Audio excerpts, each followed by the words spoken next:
Yo, yo, yo. How y'all doing tonight? Yes, it's really good to be here tonight. Shout out to WooGrl Fest. Oh my God, this is incredible. Let's give it up for WooGrl Fest. All of you, the wonderful women and femmes that made this happen. Where is Ariana? Okay. Nope. Where's Nicole? Nope.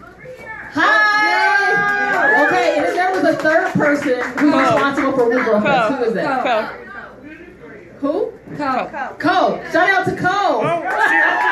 Yes, Co.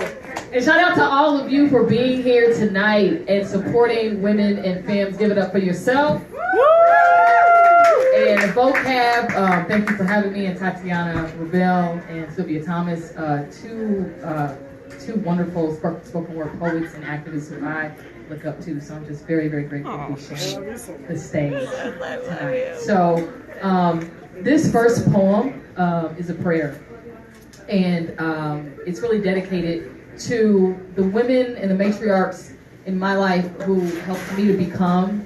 And so I lost a very significant person in my life this week, and what I realized is that the people who we love the most and who love us, they really become a part of the tapestry of our souls. Like they sew us into being. They weave who we are. And so I'm learning about that more and more and more. And I grew up under some very mighty women and matriarchs. And so this is a poem to all the many mothers, my mothers and my grandmothers and my great-grandmothers, that I had the blessing of being under, and who wove me and who wove their own destiny. So this is for them. It's called Threads.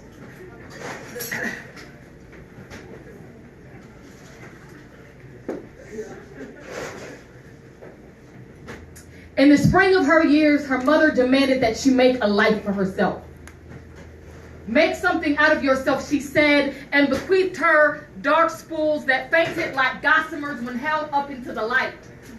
It was then that she began to look at her hands and make the most of a miracle as she learns to weave and weave and weave, using the spare threads of Mama's sharp-tongued wisdom spat while plaiting the unruly strands of her hair on Sunday evenings. She steals conversations from women and grocers and church pews, burying visages stained to a window she looks out from to stare at her memories line upon line, stitch upon stitch, line upon line, stitch upon stitch, line upon line, stitch upon stitch. She sews these stories into the seams of her dreams. Mismatched threads of love and lost, freedom and cost, being a girl, becoming a woman, and the pain in between of growing into her own bones. She learns to intertwine her fingers with the disjointedness of sorrow, line upon line, stitch upon stitch, line upon line, stitch upon stitch, line upon line, stitch upon stitch. She sews into the life of the stranger who will forget to say thank you. Making breakfast and making beds, raising kids without dads, pouring cups of coffee like dark pools until she could no longer see her own reflection, repurposing the hand-me-downs long ago, lost of the savor of their novelty, repatching the tears of loves and lives long gone, for she has become a master at making something out of nothing.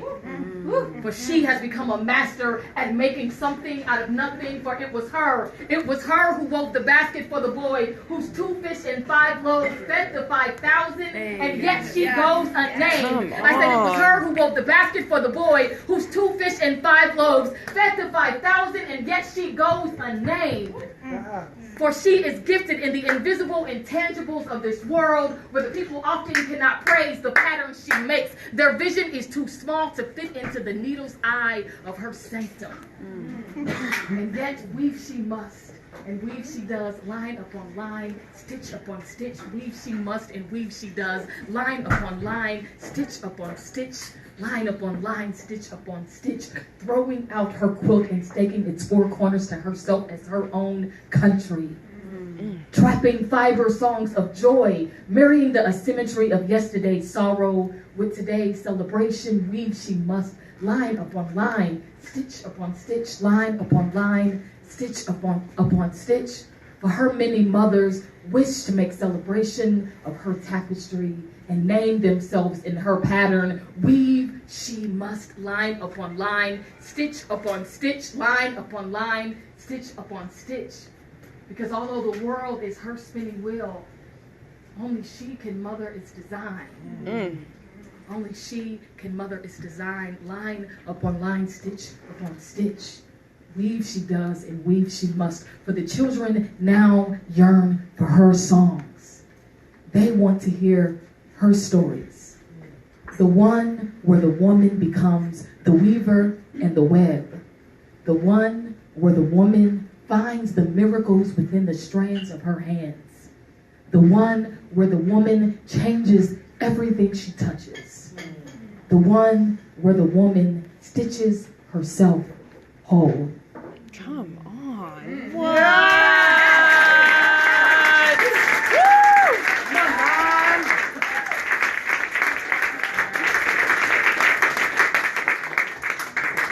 So now we got her out of the way. No. We're going to do something just a little more grittier. You all are familiar with Sojourner Truth? Yes. Ain't I a Woman? So this poem is after her. And I've been thinking a lot about a lot about lineage, a lot about ancestry, and so this poem also follows along those same lines. And we are also so much of who our ancestors are, and we can't sever where we've come from. And so this poem is about that. It's about my own struggles with a lot.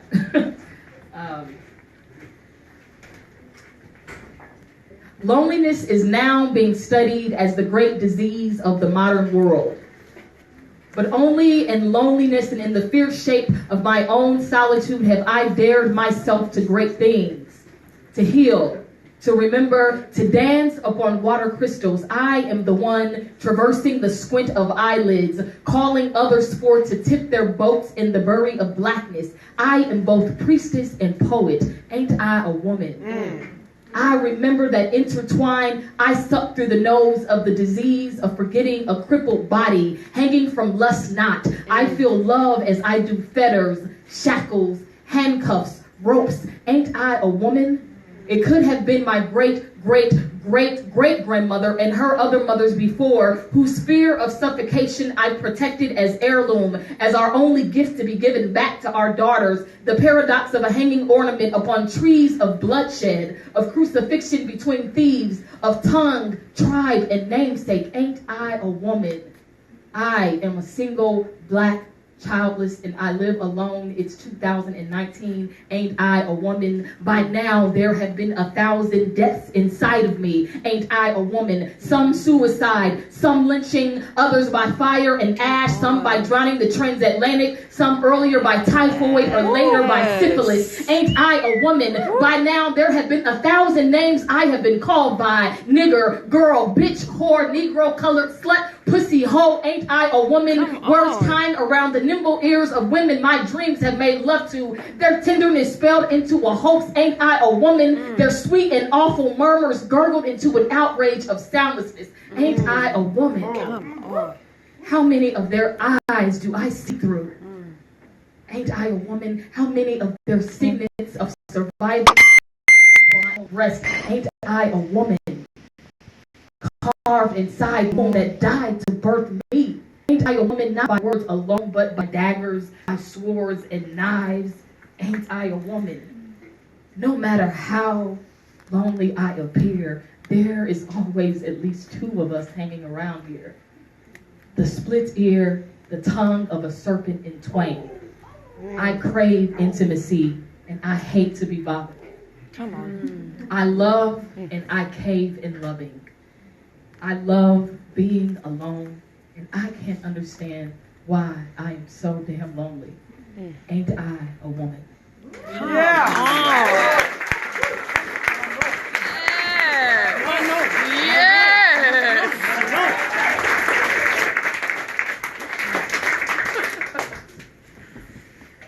If anybody ever asks, Okay. tell Tell them that I am the blue jazz rising up like smoke beneath the broken concrete steps of a dim-lit basement in Harlem.